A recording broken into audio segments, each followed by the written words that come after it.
कुठल्याही देशामध्ये दोन प्रकारच्या मान्यता असतात.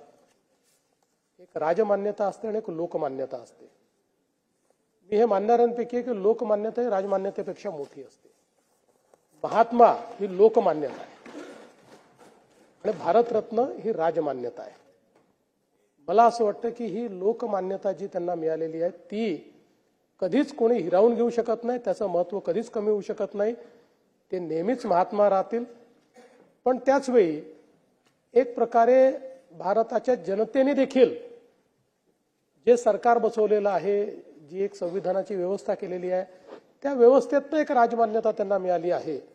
अशा प्रकारचा हा प्रयत्न आपला आहे. पण मी आपल्या मताशी बिलकुल सहमत आहे की महात्मा ही पदवी कुठल्याही इतर पदवीपेक्षा मोठी आहे आणि ती या देशात दोघांनाच आहे. एक महात्मा गांधींना आहे आणि दुसरी महात्मा ज्योतिबा फुलेंना आहे. त्यामुळे त्याचं महत्त्व कुठेही कमी. महात्मा बसवेश्वर यांना आपण ईश्वर मानतो, त्यांना आपण व्यक्ती नाही मानत. असं काय करताय? त्यांना आपण ईश्वराचा दर्जा दिलेला आहे. त्यामुळे अशा प्रकारे दोघाच जणांना आपण त्या ठिकाणी महात्मा म्हणून या संपूर्ण सामाजिक चळवळीमधले महात्मा हे दोनच आहेत.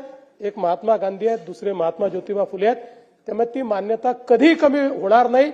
ती कमी होणार नाही याची दक्षता निश्चितपणे घेतली जाईल आणि आपण एकमताने हे मान्य करून केंद्र सरकारला शिफारस करूया की महात्मा ज्योतिबा फुले आणि क्रांतीज्योती सावित्रीबाई फुले यांना त्या ठिकाणी भारतरत्न केंद्र सरकारने प्रदान करावा.